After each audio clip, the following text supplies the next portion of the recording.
Hi, everybody. My name is Nathan Duvall.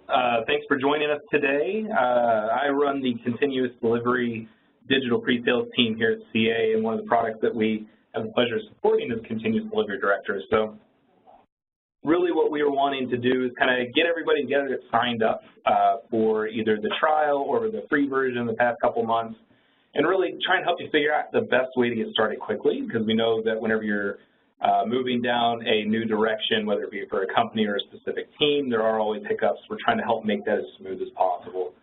With me today, I have Mimi from our SWAT team, who is really, really good at what she does with CD Director, and by far one of the foremost experts we have right now. So with that being said, if we can go to the next slide really quick.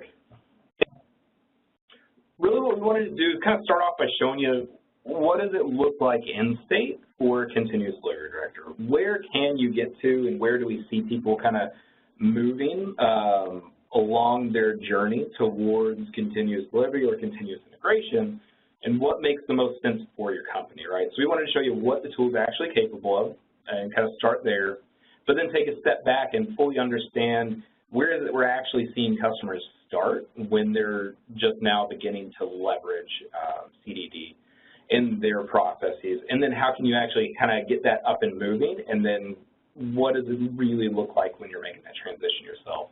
So with that being said, I'm going to go ahead and pass it over to Mimi and let her roll with the game. So Nathan, I just wanted to ask you if you started the recording up. Yep, it actually brings up a good point. The recording is going, so after this session I am going to be sending it out to everyone that could not make it. And then if you have any questions, feel free to reach out to us, either chat, voice, or via email later. Okay, great, thanks. So Continuous Delivery Director was really built with the idea of doing release planning and management. And continuous delivery, a lot of you know, is kind of the idea of being able to move your code as fast as possible through your pipeline, right, from your development out to your production, right? Because that's basically the delivery of business value to your end users, to your customers, to consumers. But the whole journey, right? It's a journey. It's not just a quick, hop to from manual to continuous delivery. So there's a progression, right? And you start maybe initially everything's manual, and we do see a lot of our customers are have a lot of processes that they go through, but most of them are manual in scope, right? And then maybe you're moving to scripting, and then there comes a point where you say, okay, well, we have scripting, but we want to really automate this process. We want to just make it hands-free, and we want to be able to have a repeatable, reusable process.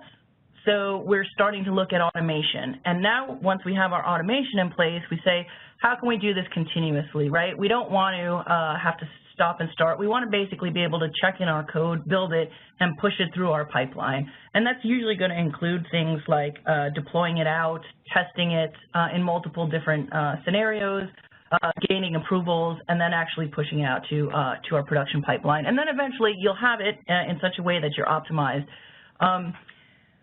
Now, the news flash is that very few customers are optimized. There are people who do this continuous delivery very, very well. But for the most part, we tend to find people who are kind of between anywhere from level 1 really until level 5, right? So there's a mix. And there might be people who have different pockets of their organization who are very advanced, very agile, and very into the continuous delivery methodology. But there are also customers within the same organization that have maybe legacy apps. They're still doing waterfall, and they haven't quite transitioned, or they may not be able to transition as easily as these other agile teams. So CDD is really focused on helping you move from this level 1, level 2 into the continuous delivery and optimization areas of this chart. So Spreadsheets. A lot of our customers tell us when they're going to do releases, production releases, they're using Spreadsheets, and it is a massive coordination between different teams, different development, operations teams, handoffs, and usually there's spreadsheet, which is very large with a release weekend and a lot of people that are involved. And we're trying to take that whole idea of the spreadsheets and to deliver a much more in-depth, proactive experience of your release pipeline. We want to be able to model it, and we want to be able to show where you are in the pipeline, who has accountability for what, and to be able to bring in as much automation as possible. So when you're using CDD, how do you transition from spreadsheets? First is you understand how your processes and definitions align to continuous delivery director, right? So we want to understand, what does a release mean? What do applications mean? What does content mean to you and your organization? We want to start with realistic expectations because, nobody's going to be able to take their spreadsheet, right, from a full manual, a totally manual process and move to full automation really overnight or even within a single sprint, right? It takes time, and a lot of people call these kind of transitions or transformations, right? They're initiatives that they do last for quite some time. And then you also want to make sure that you choose the correct project. And I think I mentioned this earlier when I mentioned, there are teams that are already agile that have architecture that lends itself to kind of continuous delivery, and those are the kind of projects that you want to maybe initially start off with. And really important, too, is culturally teams that want to improve and want to change and want to deliver innovation and make basically a faster transition from that manual to automated to continuous delivery. So those are kind of key. So when we talk about CDD, we want to talk about how does that really map, right? How do we get that vocabulary set up? And so if you look on the left-hand side, you see the customer process. So basically, your code moving through your pipeline, right? So your ideas, your user stories, all the way out to value for your end users into your production, right? We call that in CDD a release, right? So an example could be like, we're releasing out version 1.1 of our application, or we're releasing out version 1.1 of multiple applications, right? Maybe we have an end of sprint where we want to deliver the user stories for that particular sprint, or maybe we have something like we need to do an immediate fix for a performance issue, right? Those are the kind of examples, and that's what kind of constitutes what a release is. So then we think, okay, well, what does our pipeline look like? What are the environments that we go through? How do we move from that code, that kind of development area all the way to production? And in CDD, that's our phases, right? So these might be like SUT, UAT, dev, production, staging, pre-prod. I think you guys get the idea, right? But these are basically, could be integration testing, performance testing, right? Anything like that, right? This kind of broad, broad areas where you need to pass through, I'm hesitant to call them gates, but kind of broad areas that you need to pass through, right, in order to say, hey, this code is going to go out to production, it's going to do what it says it's going to do functionally, it's going to not give us performance problems, it's not going to give us integration problems, and it's not going to break or bring down production or give the end user a bad experience, right? That's really kind of what the pipeline is doing for us.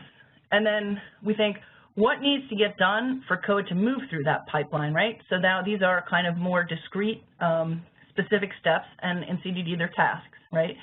So maybe we need to run a build with Jenkins or with TFS. We want to deploy, maybe we deployed Elastic Beanstalk, maybe deploy using release automation, maybe we deploy using Ansible. Then we want to do our testing, maybe we're using Sauce Labs or Blaze Meter or Load Runner, whatever it is that we're testing. And then, of course, there's generally handoffs, so approvals, handoffs, so that people understand where the process is as you're going through this pipeline, right? So I just mentioned the people. So what about the people? We want to know who is responsible for the pipeline. Well, in CDD, that's an owner, right? So the owner is ultimately the person who's responsible for that particular release. It could be person or people, so it could be a line of business owner, the release manager, the product manager, or multiple people can have ownership, right? Now, those are the people who are ultimately, at the end of the day, they say, hey, I'm responsible for this release. getting it out is my responsibility. But there are also people who may not have direct responsibility for that, but are really interested to see what's happening, where's this information. So this is now in CDD, it's a member, right? So you can have dev teams, so it can be individuals or teams of people, QA teams, operations teams, it could be business analysts, it could be security teams, networking, operations, really anybody who wants to know about that release that's going through the pipeline, right? And then so we're saying, okay, cool. So what is it? What is it that we're actually moving through our pipeline? And what we're moving are applications, user stories, features, functionalities. We also have plugins, endpoints, right? So what I mean by plugins and endpoints are plugins are basically integrations into third-party systems. So it's integrations into your testing tools, your deployment tools, your notification tools. It's basically your tech stack, right? And the endpoints are specific instances into a specific third-party tool, right? So you could have a plugin that would say you keep your content information and your issue tracking in Jira, right? So you have a Jira plugin, but then you actually create an endpoint that points to your specific Jira instance, right? Now, that's a pretty good idea of what's happening, but we know that there's a lot of relational pieces in a release, right? There's a lot of people, there's a lot of code, there's a lot of, a lot of moving parts to the release. And so we want to know how is it related, right? And the way that we track relationships, right, within CDD are one, through dependencies. So we can set applications dependent on other applications with different versions. And then we can actually group releases into release tracks, so that basically groups a series of releases that are together that move, that have basically a common production goal and are related in some way, right? So example, application X version 1.2 depends on application Y 2.4. And then when is it released, right? Because timing is important. So in CDD, what we're talking about, when is it released? We're talking about the calendar. So in the calendar, we can see all the releases that are in the product.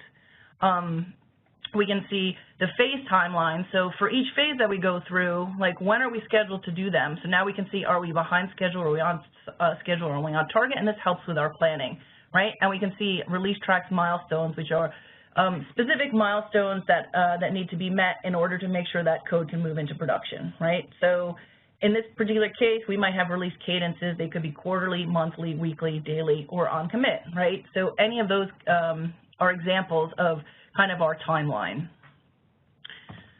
All right, so when we look at our spreadsheet, right, we might have a section that's the prep tasks, and we might have a section that's the cutover script, right? So there's stuff that we need to do beforehand, and then the stuff that's actually going to happen when we start touching our system, right? So here's our spreadsheet, and now here's how we translate it into a release within a continuous delivery director. So you'll notice that we have the prep activities on the left-hand side, we have production, and then post-production. And each one of these has the different tasks that corresponded with those lines in the spreadsheet. So we can take questions now for what I just talked about. Otherwise, we'll turn it over to Nathan so he can show us how he's going to translate a spreadsheet that we have, a sample spreadsheet, into an actual release. Nathan?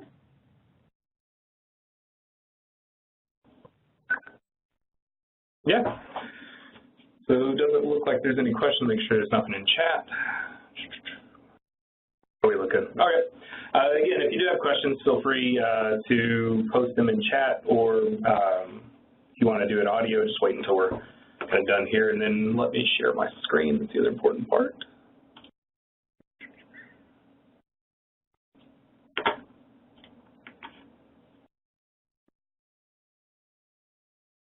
All right, maybe can you see my screen? I sure can. Awesome. All right, so like we just saw a minute ago on the slides, what we're dealing with here is what we typically end up seeing at a lot of our customers.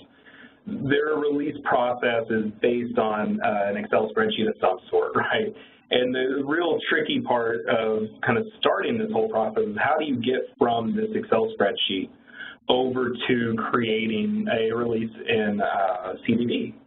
As you'll notice, just like we saw a minute ago, we have the prep section, which basically everything is going to have to happen before we can go out and deploy to production. And we're going to have our actual deployment steps here. Before we get going into that too much, though, let's hop over into CDD. I'm sure you've seen your dashboard. Whenever you actually have things going on, you can see things like pending phases or pending tasks that haven't been done. You get an idea of what's actually going, right? But if you want to create a new release, simply pop over to new release and then start a new one. So what we're going to go ahead and call this one is Apex release. We'll just call this version 2, and we can actually come in here and put a version number, and we'll say that it's 2. Descriptions are really helpful. For this one, we will call it customer interface. And then one thing that we was talking about is being able to actually select owners. So who's responsible for this? As you see, I have myself selected, but you can very easily have a release that maybe is handled strictly by the operations team, and then in a minute you'll see how we can even take subcomponents of this release and delegate them out to specific people. So you might have this whole release belongs to the release team, but then once we get into it, we can come in here and create a phase. So again, let's go ahead and call this the prep phase. And we want to make sure that we're starting this manually. In the beginning, it's honestly a lot easier if you start off your releases in a manual way, simply because, like we said, you don't want to boil the ocean. And what a lot of people don't think of is if you're trying to make the transition over to an automated means of running your releases or your deployments, one way that you can kind of help get there is if you start it off all manual, and then you can use the analytics and the reports that are generated here in CDD to help you choose where you're going to have the most impact. So we're going to start off manual now. We can just as easily do automatic after you kick it off, or we could schedule it out. We can even schedule it out as part of what we call a track. So make sure that you have multiple releases kind of queued up that have to run together or in a specific order, and then run them based on completion criteria based on a calendar for all the different ones. So first thing we want to do with this particular phase, again, I can delegate this out to other people. So let me go ahead and add an owner that is not myself. Let's do this as, again, we'll do the release team for prep. And save it. Now you'll know that the release team up here is noted as being the owners of it. And to add a task, it's a simple thing. What we're really going to want to do is come back and look over our spreadsheet and see what has to be done, right? So let's look at the prep. If you notice, like one of the first steps is we need to make sure that there's no conflicts. And then as far as the deployment goes, we're also going to have to take down the monitoring scripts that are actually running hardware. So we need to make sure there's not going to be a conflict scheduling-wise, different apps, maybe it's going to be underused. We don't want any of that. And then we also need to make sure to take everything down. So let's go ahead and put those in our first step here. We'll call this not any of those. We will call this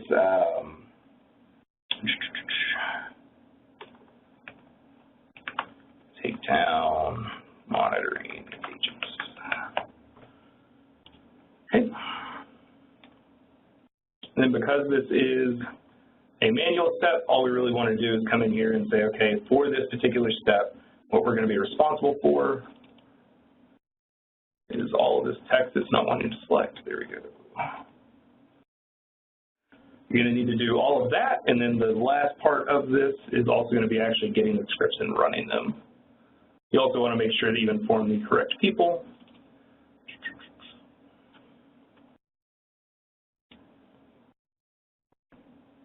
There you go.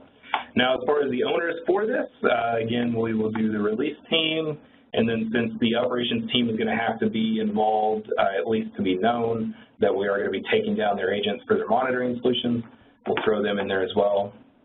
And then we want this to be a manual task. Then if you look at our spreadsheet here, the next thing that we need to work on as far as the actual deployment goes is essentially letting people know what's going on, because it's always a good idea to keep all your stakeholders on top of what the situation is. So we just, for this organization, let's say that we decided to make Slack our go-to collaboration tool. So here we can just say update the Slack page. And then again, we can make this the release team. And this is where it starts to get interesting, right? So we have our manual tasks. We could just say, hey, you need to go out and inform everyone that you are making this change in whatever communication tool.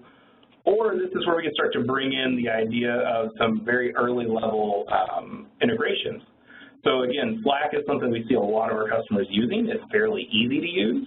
And so I'm going to actually just go ahead and make this like a post message.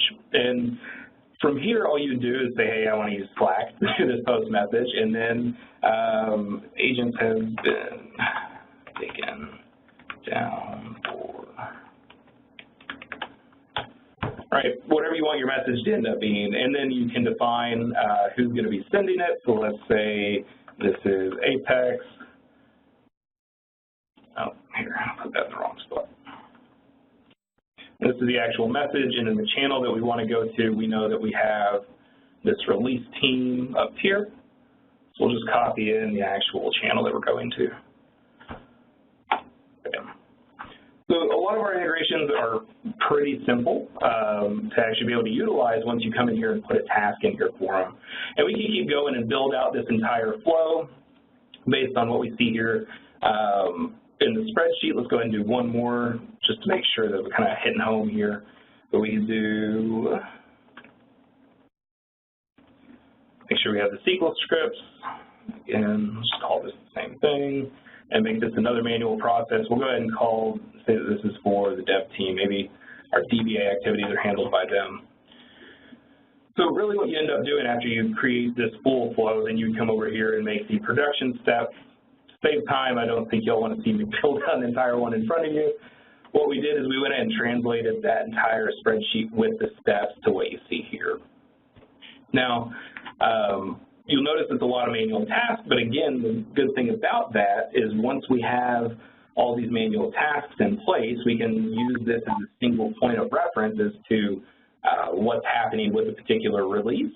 And then on top of that, we can start to give all the different stakeholders visibility into what's going on, as far as where the release is, where are we spending the most time, things of that nature. Now you'll notice whenever I come to release, hit the release, I actually have something pending right now that I need to close out. So let me go ahead and look at this guy and say that that is done. And then what you'll notice is I was talking a minute ago about, oh, still have something in there. Go ahead and just stop that. I was talking a minute ago about being able to track what things are happening and where we may be spending a lot of time. You'll notice that I couldn't run a release because that one was going, but then down here in slow a task, I automatically get to see that my performance testing in this particular release seems to be going really slow. So it might be something that I want to check out and then look at a potential area to begin, I guess, furthering our process and making sure that we're running as efficiently as possible. So I will come in here and actually go ahead and mark that one as done now that we're finished with it. And let's get back to that Apex release that we just looked at. So here we are. Then to start this off, you simply come in here and push the start button, and you'll notice it's a manual task. We have a couple different options. We can either just hit run, which means that it's going. So this could be whoever is in charge of handling the conflicts is getting the appropriate scripts to be able to take down those agents, letting everyone know they're about to take them down so you don't have some people freaking out and yanking out their hair. And then once you're finished with all that, you can just hit done. And you'll notice the Slack step that we had just went ahead and automatically posted. And then down here, we can actually see it was posted just a moment ago, right? So that's a cool way that you can kind of keep people involved with what's going on, whether you're using Slack or Jira or Agile Central. And we can kind of just keep going through all of these until we end up running the release, right? But more importantly, we have that visibility into what's actually happening as a result. And not only through this, but we can even look at full release analysis to be able to say, where was it? Let's go with this one right here. We can see that we were taking a very long time in acceptance testing, so maybe we want to either talk to those people to figure out what was going on, or we want to see how we might be able to improve this particular piece of the process that we're going a step beyond just simply being able to map out our releases, but then get valuable information on how you can move forward as an organization or even just a release team to start to figure out where you can find areas to speed up and improve upon. With that, I will take a breath for a minute. Are there any questions right now?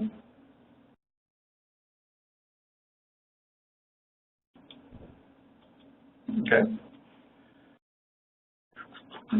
So, like I said, this is really where we see people kind of starting off.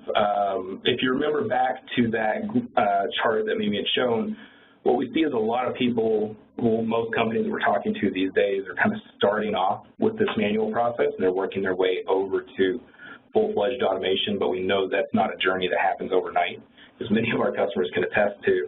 So being able to find the middle ground as a starting point and then help to ease into whatever your desired end state is really the key to being successful, especially in today's market of people being very willing and wanting things as quickly as possible, and then also organizations wanting to get content out as fast as possible. With that being said, I will go ahead and open it up to questions. Did we have any from the audience? Or any questions that anyone just thinks that should probably be addressed? So Nathan, I was just wondering if you could show maybe in that Q1 QPR rates app, if you could show how you add in the applications to the release. Yeah. Run in here real quick. Which one is not done? Just hit complete on that one. Give me 2 seconds to. Or you could just use a different. You could use that CDE one. Whichever one has an application associated with it is totally fine. Yeah, I was going to say. So what we can do here is actually come in. This is the deal that we usually show with a raffle that kind of goes all the way from end to end, 100% automated with one manual task. But really what we can do is actually come in here and start to define different applications that may or may not be required. And in addition to that, if you connect in, like I have Agile Central connected, we can actually start to see the particular user stories that are associated to this release plan itself. But we can look at the applications that are required for it, right? So we can look at the user stories associated to this, and if we want to actually come in and add one, we can just add this again.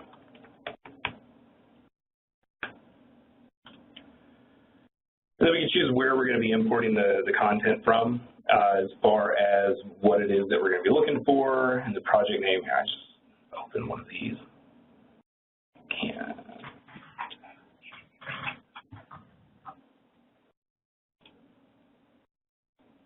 There we go. I knew there was a button for it. So that little panel that you just saw me open, this is what it ends up looking like when it's all filled out. You basically name it. You select what type of content, whether you want it to be like a JIRA or an Agile Central, and then you choose the application that you're running in there, and then tell it what types of content you want. So for us, I wanted to be able to see the user stories associated with this. And then you can even look at things like features or defects to really get an idea of what's going on. And then because it's all kind of intertwined, one of the things you'll notice is that not only am I updating Slack for this particular release, but I'm also going in and updating tasks in Agile Central so that as this release is actually going through the pipeline, I'm changing things from the tasks from either being defined to in progress or completed. So that if you have stakeholders maybe that only ever check Rally, then they can get visibility into what's happening there. Or if you have like Rally integrated into another tool, it kind of keeps everybody up to speed on what's happening while also figuring out exactly what pieces of other applications that end up going into affecting this main one.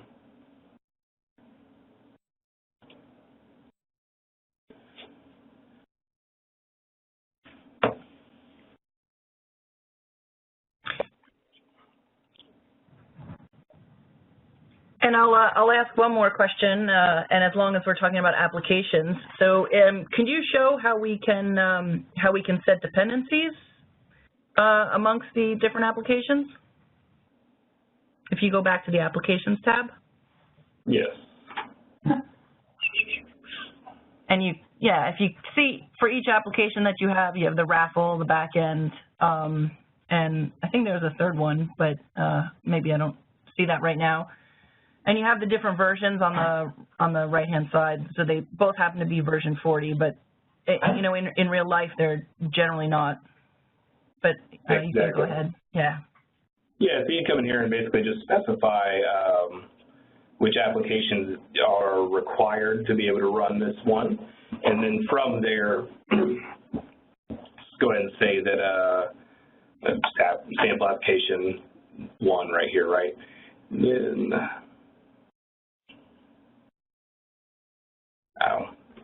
doesn't necessarily show that anything is dependent on that one, but essentially you say that, hey, this application I'm getting ready to release here is dependent on this sample application, and then also get a view of what else might depend upon that. So you can start to get an idea of, if you do end up going out to release this Modern Software Factory raffle or the MSF raffle app, do you have all the other components lined up that you need to actually be able to release that? Because to Mimi's point, most real applications, it's a smaller piece of a larger whole, right? So if maybe the other 2 or 3 dependencies aren't there and loaded and running, then your app, no matter how hard you try, how hard you release it, it's not going to work at all because the key components that you have to make yours work aren't there.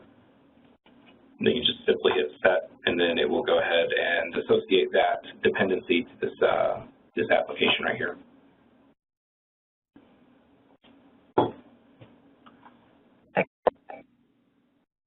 I think I saw a question in the chat window, so I'll read that out for you. I had a question on content sources. Can I have more than one application or content source in a release? Yes, you're actually looking at me having 2 different applications associated. I have one for the back end and one for the raffle here, and then the content sources happen to be pointing to the same thing, but I could just as easily have, like, let's say the raffle points to a JIRA instance where the back end points to my Agile Central. I just happen to only have Agile Central connected in here to kind of give an idea of multiple applications. And I'd also like to mention you can actually, each individual application itself can actually point to multiple content sources as well. So you could point to both Agile Central and JIRA, because we also know that, applications aren't necessarily developed by the same teams across the board, and different teams use different technologies. Exactly. I can't tell you how many times I've heard customers complaining about having 3 different places to find information. Yeah.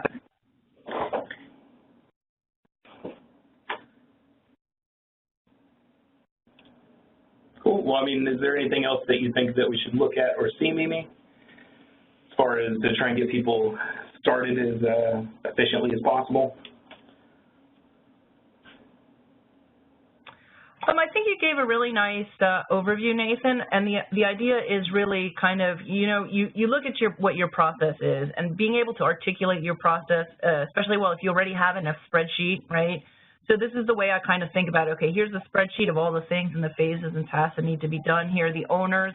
So I'm going to start building it out just like you started building it out with, okay, here's my phase, here are the tasks that I think have to go through that phase, and I'm probably going to start either manually or leaving a placeholder, right, which is, I know this needs to be an integration into, let's say, JIRA or into AWS or into Kubernetes or whatever, so I might just leave it in the placeholder because I don't always have all the information initially that I need in order to run that task. So when you do the integrations into the third-party systems, we often find, right, there's access and authorization issues with people, and you always need to call, hey, I need to call my, my expert, my JIRA guy, right? I need to call my Kubernetes guy and get him to do X, Y, and Z, right? Or to get him to give me either the user, the credentials, or whatever that I can use to access these systems, right? So what I'll do is I might even add in just a placeholder task that has the right endpoint in it, and I might disable it initially, right? So if you want to show how you could do that, that would be kind of cool. Let's go ahead and just stop this guy.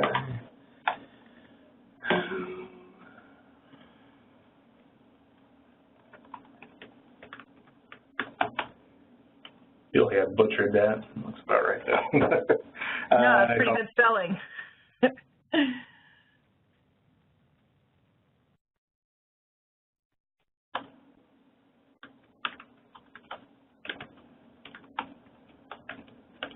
So essentially like everything else, right? You put it in, you can name yourself, and then you can either do it as a manual task or, like you said, do it as something else, and then come here and disable it. So now what you have is this particular step, or these steps that you have to do for prep work, but then down here it's not necessarily dependent on it, but you know in the back of your mind, and you can see that you're going to have to reach out and get either an integration built out for that step, or reach out to somebody to get the particular assets that you need, right? The idea here is that you could build out this entire flow with how you want it to be, manual for now, and then when you get to the point of being able to automate or integrate in other systems and tools, you start to enable these and then put in the appropriate information as far as what, just like take a look at one of these, right? What do we actually need for this endpoint to be able to go out and deploy to Elastic Beanstalk? What do we actually need for these application names, right? But the idea is that you have it there the entire time, knowing that that's kind of an end goal or an eventual state, but it doesn't necessarily hinder your ability to start using the tool for a release process. And then also one of the other things you can do is you can start to line tasks up together that make sense. And so you'll notice that I have like a task here. Let's do it like this then. You actually see here in just a moment whenever I run this, I'll go in, I'll say done, and then whenever I get down to this next one, it actually tries to run both the tasks at the same time, so we can actually run things in parallel. And this also goes for the automation piece too. Maybe you know that you can run your SQL scripts while deploying your application and going out and calling your tests to prep, right? You run all three of those at the same time, and you just drag and drop and put them into a box together, and then you'll be able to do that. So it's pretty simple to be able to make sure that you can kind of put things in the same bucket as far as things that can be ran at the same time. And then, and one other thing on top of that is maybe you could show you how you can just duplicate the phase. So the idea is that we want to be able to make this reusable, right? So, and make it easy to build. So you can move things around like Nathan has been showing. You can move the tasks around. You can move the phases around. You can change the order and things like that. You can duplicate phases. You can also duplicate releases. You can duplicate tasks, right? So the idea is once you have kind of your model, your release modeled out, then you'll be able to duplicate that and just change out the information, like the versions and things like that. If you're doing it with a true CI/CD, right, you're going to get those release numbers and those build numbers coming in from your build tool like Jenkins or TFS automatically. Yeah. And to Amy's point, you'll notice that like for this more elaborate release plan, the first step in every single one of these is to go out and deploy to a new environment in AWS.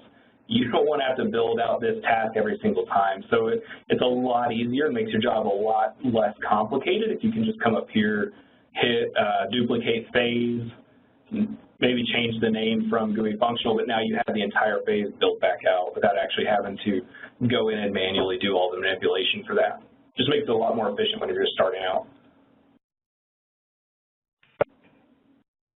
And then with one more thing, every time you say something, you ring a bell in my head. So not only can we duplicate the releases, right? We have the ability to export them into JSON files, right? So we can export out, again, if, like I mentioned, we have our model release built, we can export out that particular release. Yeah, see, Nathan has done that for us right now. And then after we've updated our Notepad++, we'll have the JSON information, and we can change the information, let's say the versions and things like that. So we could do this programmatically or manually, however we want to do it, and have it sent as part of a kind of a release starting. Yeah, exactly. like what you're looking at here is, let's just go to the modern software. The one that we were just looking at, that release, this is the export to JSON. I ran it through a JSON beautifier. That way it's actually human legible and not being all a single line. But because we can import these, you can come and manually change any of these variables that you want. And again, this also makes it a little bit easier and more developer friendly, because I know from personal experience, sometimes it's a lot less complicated for me to come in and look up JSON and change the appropriate apps that or the appropriate fields that I need, and then just re-upload it, than it is to go through and mess with building it out in an actual release plan.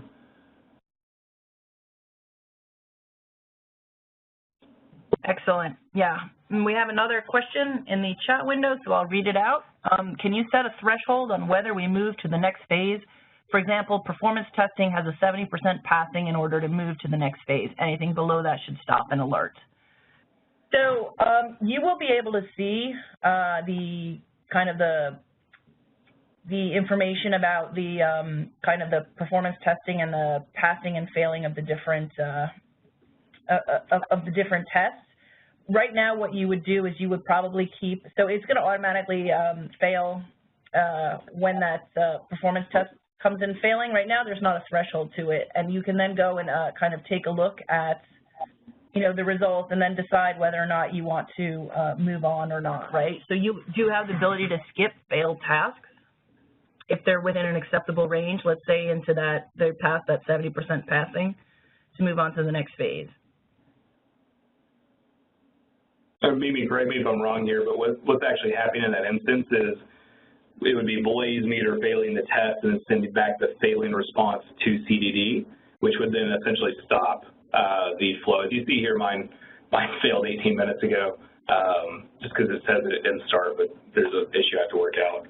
And that's what will actually stop the progress and then let people know over here on the dashboard that, hey, we have a pending phase, something's happened, you should probably go take a look. Yeah. And then I'll just say, I'm not going to say too much because I'm not the PM, but that is an area that we are looking to kind of expand on. Cool.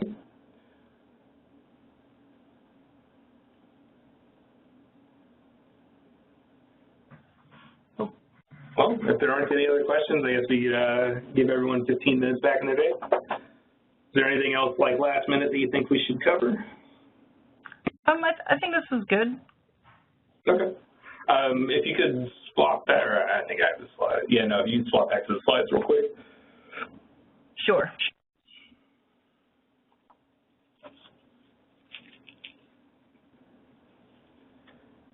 So, again, thanks everybody for those of you that did show up. And again, we are recording this, so if you're watching the recording, thanks again. If you do need any help, I am always here and happy, and you've probably seen multiple emails coming from me, Nathan Duvall. I'm always happy to set time up to either go through things one-on-one or get you in touch with like product management if you want to kind of have discussions like that. But please feel free to reach out to me. Mimi has her information up here as well if you have any questions from today's session. She's usually a pretty busy girl, but she's really awesome at what she does, so, and happy to help. With that, if you have anything else to say, then we're good. Yeah, just thank you. Yeah. Thanks, everybody. You have a good day.